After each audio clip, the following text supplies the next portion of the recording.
Talita Lavenia. Saya Radityansyah. Nama saya Sarina Keza Kurniawan. Nama saya Kail Azara. Nah teman-teman, di sini aku ingin membahas tentang penyakit, yaitu penyakit anemia. Apa sih penyakit anemia itu? Nah, anemia ini adalah kondisi atau penyakit di mana sel darah merah atau hemoglobin itu tidak mencukupi dalam tubuh kita, jadi kadarnya sedikit. Nah, kalian tahu nggak sih seberapa vital si hemoglobin ini? Nah, hemoglobin ini berperan sangat vital dalam proses pertukaran oksigen dan karbon dioksida di dalam tubuh. Nah, dia juga yang berfungsi untuk mengedarkan oksigen ke seluruh tubuh. Nah, akibatnya apa kalau misalnya sel hemoglobin ini kurang dan kita kena anemia? Gejalanya itu seperti kita akan mudah lemas, cepat lelah, sakit kepala, kulit pucat, jantung berdebar-debar, napas pendek, dan nyeri dada. Jadi kayak gitu ya teman-teman. Kalau misalnya kalian ngalamin kayak gini, coba deh cek ke dokter biar kalian bisa dikasih obat penambah darah ataupun dikasih saran agar bisa dapat pola hidup lebih sehat. Nah, kalian tahu nggak sih selain anemia ada penyakit yang lebih penting lagi atau lebih gawat lagi? Nah, kita naik level nih ya. Jadi ada penyakit yang namanya anemia aplastik. Apa sih bedanya anemia aplastik sama anemia biasa? Nah, kalau anemia biasa itu kita cuma kekurangan sel darah merah, tapi sumsum tulang kita itu masih bisa memproduksinya, cuma kurang. Nah, kalau misalnya anemia aplastik itu sumsum tulang kita ya yang berfungsi sebagai penyintesis atau pembuat sel darah itu tidak berfungsi lagi. Nah, hal ini bisa disebabkan karena suatu gangguan autoimun atau bisa juga karena efek bahan kimia dan lain-lain. Nah, gejalanya itu apa? Kalau misalnya kalian ngerasa pernah atau mudah memar, terus mukanya sulit mengering, merasa kelelahan, pusing, pucat, nyeri dada, sakit kepala, terus dada berdebar, mudah infeksi, demam, atau sering mengalami pendarahan, nah kemungkinan itu kalian terkena penyakit anemia aplastik. Nah, makanya kalau misalnya kalian merasa kalau diri kalian pernah mengalami gejala-gejala yang udah aku kasih tahu tadi, kalian bisa cek ke dokter agar kalian bisa mendapatkan penanganan yang tepat. Nah, gimana sih caranya biar kalian tuh terbebas dari penyakit itu, bisa tercegah gitu? Nah, kalian bisa dengan mulai menerapkan gaya hidup sehat, jangan sering begadang, kurangi alkohol, makan banyak zat besi. Nah, jadi kayak gitu ya teman-teman. Oke, cukup segitu aja video kali ini. Terima kasih. Wassalamualaikum warahmatullahi wabarakatuh. Saya akan menjelaskan tentang penyakit leukemia dan leukopenia. Leukemia adalah kanker darah yang terjadi ketika sumsum tulang memproduksi sel darah putih secara berlebihan dan tidak normal, sehingga mengganggu produksi sel darah normal lainnya. Penyebab leukemia. Penyebab pastinya belum diketahui, tetapi ada beberapa faktor yang dapat meningkatkan resikonya, seperti paparan radiasi tinggi, paparan bahan kimia, kelainan genetik, merokok, dan gangguan sumsum tulang. Cara mengobati leukemia yang pertama ada kemoterapi, radioterapi, transplantasi sumsum tulang, terapi target, dan imunoterapi. Cara mencegah leukemia. Leukemia tidak selalu dapat dicegah, tetapi resikonya dapat dikurangi dengan menghindari paparan radiasi berlebihan, menghindari paparan bahan kimia berbahaya, tidak merokok, makan makanan tinggi antioksidan seperti buah dan sayur, gaya hidup yang sehat, menghindari penggunaan pestisida tanpa pelindungan. Untuk penyakit kedua ada leukopenia. Leukopenia adalah kondisi ketika jumlah sel darah putih lebih rendah dari normal, sehingga tubuh lebih mudah terkena infeksi. Penyebab leukopenia yang pertama ada infeksi virus, efek obat, penyakit autoimun, kekurangan nutrisi, gangguan sumsum tulang, penyakit kronis, dan keracunan bahan kimia. Cara mengobati leukopenia. Yang pertama ada obat penambah sel darah putih, menghentikan atau mengganti obat penyebab leukopenia, mengobati infeksi virus, pemberian vitamin B12 dan folat, transfusi sel darah putih jika sangat parah, dan pengobatan autoimun dengan steroid. Cara mencegah leukemia, yang pertama dengan mengonsumsi makanan bergizi seperti daging, telur, sayur hijau, dan kacang-kacangan. Yang kedua, menghindari obat-obatan tanpa resep. Yang ketiga, menjaga kebersihan untuk mencegah infeksi. Yang keempat, ada vaksinasi sesuai anjuran. Yang kelima, ada menghindari kontak dengan bahan kimia berbahaya. Yang keenam, istirahat cukup dan olahraga ringan untuk menjaga imun. Sekian, terima kasih. Di sini saya akan membahas tentang penyakit thalassemia. Thalassemia adalah kelainan darah karena kurangnya hemoglobin yang normal pada sel darah merah. Kelainan ini membuat penderitanya mengalami anemia atau kurang darah. Thalassemia terjadi akibat kelainan genetik yang diturunkan. Artinya, kondisi ini sudah bisa terjadi pada masa kanak-kanak. Umumnya, gejala awal yang akan muncul adalah gejala anemia, yang menimbulkan keluhan cepat lelah, mudah mengantuk, hingga sesak napas. Thalassemia perlu diwaspadai, terutama yang berat, karena dapat menyebabkan komplikasi berupa gagal jantung, pertumbuhan terhambat, gangguan hati, hingga kematian. Thalassemia disebabkan oleh kelainan genetik yang mempengaruhi produksi sel darah merah. Kelainan genetik ini diturunkan dari orang tua meski orang tua tersebut tidak mengalami gejala. Penderita thalassemia akan mengalami anemia yang membuat penderitanya mudah lelah dan lemas. Gejala ini biasanya muncul pada 2 tahun pertama kehidupan, akan tetapi bagi penderita thalassemia ringan, anemia mungkin tidak terjadi. Waktu kemunculan dan tingkat keparahan gejala yang dialami penderita tergantung pada jenis thalassemia yang diderita. Pada thalassemia mayor, penderitanya akan merasakan gejala kurang darah yang berat. Kondisi ini dapat merusak organ tubuh bahkan berujung pada kematian. Pengobatan dan pencegahan thalassemia. Thalassemia adalah penyakit jangka panjang yang memerlukan perawatan seumur hidup. Penderita thalassemia perlu menjalani transfusi darah berulang kali untuk menambah sel darah merah yang kurang. Sedangkan pada penderita thalassemia berat, dokter akan menganjurkan prosedur transplantasi sumsum tulang. Thalassemia tidak dapat dicegah karena kelainan ini diturunkan secara genetik. Untuk mencegah agar thalassemia tidak menurun ke anak, pasangan yang akan menikah disarankan berkonsultasi pada dokter, terutama bagi pasangan yang keluarganya menderita thalassemia.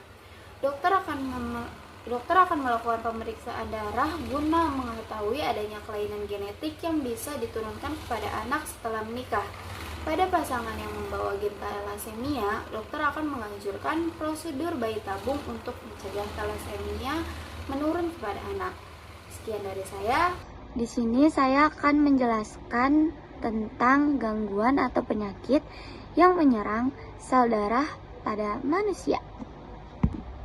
Gangguan atau penyakit yang saya ingin jelaskan di sini bernama erythoblastosis fetalis. Nah, pengertiannya, erythoblastosis fetalis adalah kelainan darah pada janin yang terjadi ketika sistem kekebalan tubuh ibu menyerang sel darah merah janin akibat ketidakcocokan golongan darah atau faktor RH antara keduanya. Nah, penyebab sakit erythoblastosis fetalis yaitu terdiri dari ketidakcocokan RH. Paling sering terjadi pada ibu dengan darah RH negatif yang mengandung bayi dengan darah RH positif. Nah, pada kehamilan, ketidakcocokan golongan darah A, B, dan O meskipun jarang terjadi, perbedaan golongan darah utama seperti ibu golongan darahnya O dan bayi golongan darah A atau B juga dapat memicu reaksi imun. Nah, pencegahan penyakit erythoblastosis fetalis itu bisa dilakukan dengan screening awal kehamilan untuk mengetahui golongan darah ibu dan ayah. Lalu memberikan suntikan imunoglobulin RH atau yang sering disebut RH-OGAM kepada ibu yang RH negatif jika janinnya ber-RH positif. Nah, terkait pengobatan penyakit erythoblastosis fetalis, yaitu pengobatan erythoblastosis fetalis melibatkan tindakan sebelum dan sesudah lahir, termasuk imunoglobulin RH untuk ibu untuk mencegah masalah di masa depan, dan transfusi darah atau yang kita sebut intrauterin atau transfusi tukar untuk janin atau bayi jika terjadi anemia parah. Nah, segitu dulu ya guys penjelasan dari aku. Wassalamualaikum warahmatullahi wabarakatuh. Bye-bye. Di sini saya akan menjelaskan tentang penyakit hemofilia. Hemofilia adalah penyakit keturunan yang mengganggu proses pembekuan darah. Gejala utama hemofilia adalah pendarahan yang berlangsung lebih lama. Penyakit ini lebih sering terjadi pada pria. Hemofilia terjadi ketika darah kekurangan protein, pembentuknya faktor pembekuan. Akibatnya darah penderita hemofilia sukar membeku. Meskipun kondisi ini belum bisa disembuhkan, penderitanya dapat hidup dengan normal. Dengan mencegah terjadinya luka dan melakukan kontrol rutin ke dokter. Hemofilia terjadi akibat mutasi genetik yang menyebabkan darah kekurangan faktor pembekuan 7 dan 9. Kekurangan faktor tersebut menyebabkan darah sukar membeku sehingga pendarahan sulit berhenti. Pencegahan hemofilia bisa dilakukan dengan pemeriksaan sejak dini jika mengalami pendarahan tanpa penyebab yang pasti. Pemeriksaan genetik juga perlu dilakukan untuk mengetahui risiko yang diderita oleh ibu hamil menurunkan hemofilia pada janinnya. Jika ada penderita hemofilia, ada beberapa upaya yang bisa mencegah terjadinya luka dan cedera, yaitu menghindari kegiatan yang berisiko menyebabkan cedera yang menggunakan pelindung seperti helm, pelindung lutut, dan pelindung siku. Jika harus melakukan aktivitas yang berisiko, pemeriksaan diri ke dokter secara rutin untuk memantau kondisi hemofilia dan kadar faktor pembekuan yang dimiliki. Tidak meminum obat yang dapat mempengaruhi proses pembekuan darah, seperti aspirin tanpa resep dokter, menjaga kebersihan serta kesehatan gigi dan mulut. Termasuk rutin melakukan pemeriksaan ke dokter. Pengobatan utama hemofilia adalah terapi pengganti dengan menyuntikkan konsentrat faktor pembekuan darah ke dalam vena yang dapat dilakukan secara on demand saat terjadi pendarahan atau profilaksis pencegahan rutin. Pengobatan lain termasuk obat-obatan seperti desmopressin dan antifibrinolytik. Perawatan suportif seperti metode Price prosthetic rest ice compression elevation untuk pendarahan ringan serta penanganan komplikasi melalui terapi fisik atau pembedahannya. Terima kasih. Di sini saya akan menjelaskan tentang penyakit sickle cell anemia. Jadi penyakit sickle cell anemia adalah kondisi kelainan genetik yang mengakibatkan bentuk dari sel darah merah menjadi abnormal. Ketidaknormalan bentuk sel ini terjadi karena berkurangnya pasokan darah yang sehat dan kaya oksigen ke seluruh tubuh. Lalu ada cara pencegahannya adalah dengan cara menjalani gaya hidup sehat, hidrasi yang cukup dengan cara meminum banyak air dapat mencegah sel darah merah saling menempel dan menghalangi aliran darah. Yang kedua, pola makan bergizi dengan cara konsumsi makanan kaya akan zat besi, folat dari sayuran hijau, buah-buahan, dan multivitamin untuk membentuk produksi sel darah merah. Yang ketiga ada hindari pemicu, hindari situasi yang dapat memicu krisis nyeri seperti cuaca dingin, ketinggian, dan olahraga berat. Yang keempat ada batasi asap rokok. Dengan cara menghindari paparan asap rokok karena nikotin dapat merusak darah. Dapatkan perawatan medis rutin, vaksinasi, lakukan imunisasi sesuai anjuran dokter untuk mencegah infeksi. Lalu ada periksa mata rutin, kunjungan tahunan ke dokter mata mulai dari usia 10 tahun penting untuk memantau kondisi retina dan mencegah kehilangan penglihatan. Lalu ada konsultasi ke dokter dengan cara ikuti rencana pengobatan yang disusun bersama dokter yang mencakup cara mengatasi krisis nyeri dan kapan harus mencari pertolongan medis. Jadi penyebabnya adalah anemia sel sabit disebabkan oleh motivasi yang diturunkan dari kedua orang tua dan harus dua-duanya memiliki kelainan genetik ini. Kondisi pewarisan sifat genetik yang demikian disebut resesif autosomal. Jika anak hanya mewarisi satu mutasi gen, yaitu hanya dari salah satu orang tua, maka penyakit anemia sel sabit tidak akan terjadi. Namun, ia akan menjadi pembawa atau karier. Mutasi gen anemia sel sabit dapat mewariskan kelainan genetik ini kepada keturunannya. Kemungkinan seorang anak terkena anemia sel sabit dari kedua orang tua yang merupakan karier penyakit ini adalah 25%. Lalu cara pengobatannya adalah pengobatan krisis sabit produser ini bertujuan untuk mengatasi krisis sel sabit, yaitu dengan menghindari berbagai faktor yang menjadi pemicu. seperti penuhi asupan cairan tubuh agar terhindar dari dehidrasi, disiplin menerapkan pola makan sehat seperti konsumsi sayur dan buah. Lalu ada memakai pakaian yang hangat saat sedang berada di lokasi yang dingin. Lalu melakukan olahraga ringan secara teratur, menghindari rokok dan konsumsi minuman beralkohol. Dan yang terakhir ada mengelola stres dengan baik.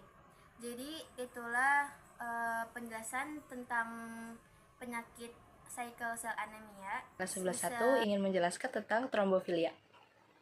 Trombofilia adalah kondisi ketika proses pembekuan darah di dalam tubuh meningkat, sehingga darah menjadi membeku. Kondisi ini dapat menyebabkan pembentukan gumpalan darah atau trombosis di pembuluh darah. Pembekuan darah merupakan proses alami untuk menghentikan perdarahan ketika pembuluh darah terluka.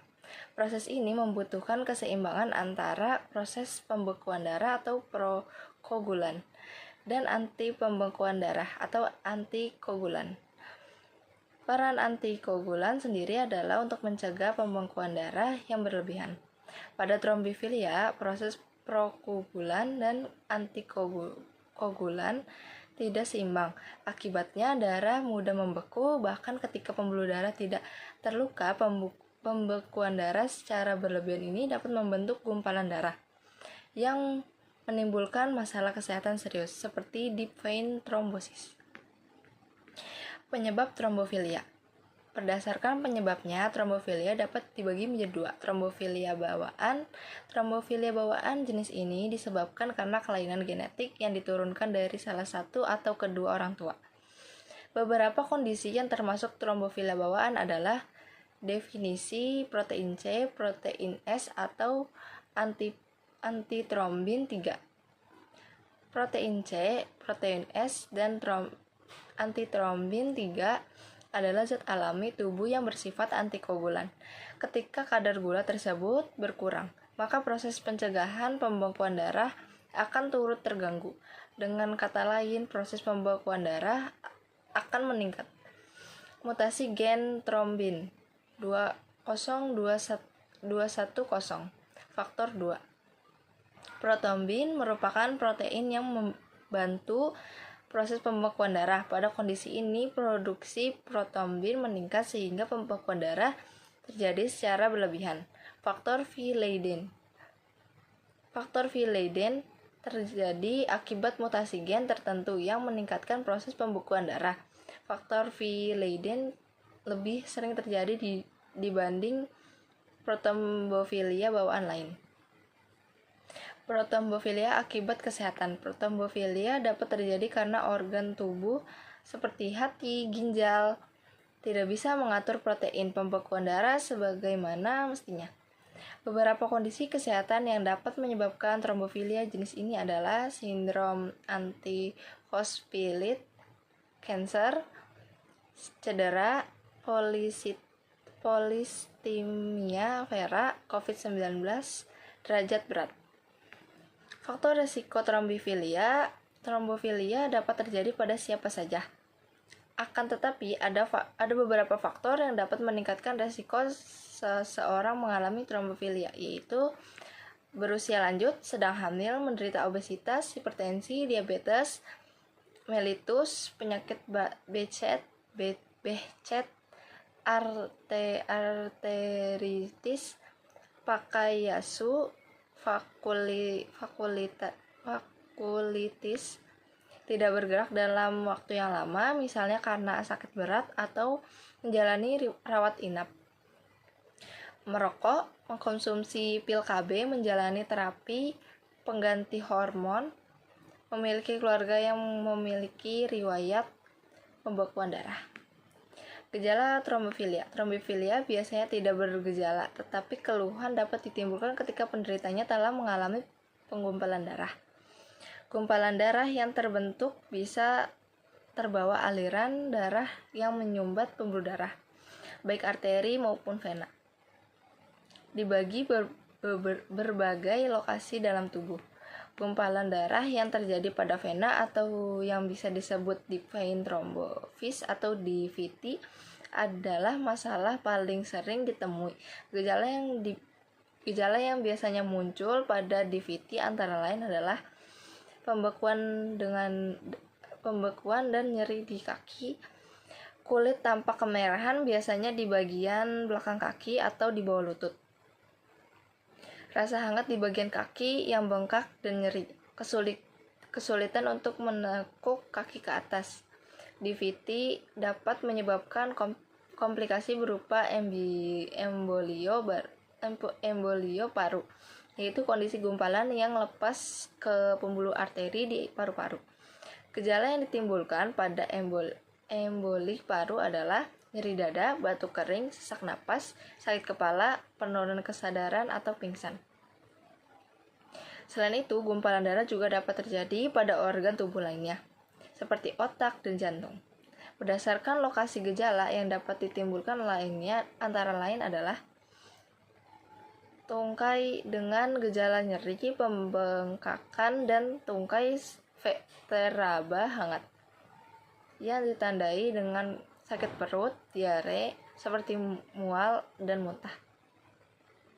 Paru-paru dengan gejala sesak napas, demam, batuk berdarah, nyeri dada, dan jantung berdebar. Jantung yang ditandai dengan sesak napas, mual, pusing, keringat dingin, nyeri dada, rasa tertekan di dada, dan tidak enak badan. Pengobatan trombofilia. Penderita trombofilia umumnya tidak memerlukan perawatan, namun dokter perlu melihat beberapa besar resiko yang mungkin timbul akibat peningkatan pembuluh darah. Besarnya resiko dialami pasien tergantung pada usia, berat badan, gaya hidup, riwayat penyakit, obat-obatan yang sedang digunakan, jenis trombofilia yang diderita. Komplikasi trombofilia. Bila terkontrol dengan baik, trombofilia umumnya tidak menimbulkan komplikasi. Beberapa komplikasi yang dapat terjadi akibat trombofilia adalah deep vein thrombus atau DVT, emboli paru, stroke, serangan jantung, dan tromboflebitis. Pencegah trombofilia. Trombofilia dapat dicegah dengan menerapkan pola hidup yang sehat, yaitu tidak merokok, menjaga berat badan agar tetap ideal, berolahraga secara teratur, melakukan aktivitas ringan bila berbaring atau berada di dalam kendaraan dalam waktu lama, menghindari duduk yang terlalu lama, melakukan kontrol kesehatan atau medical check-up secara berkala.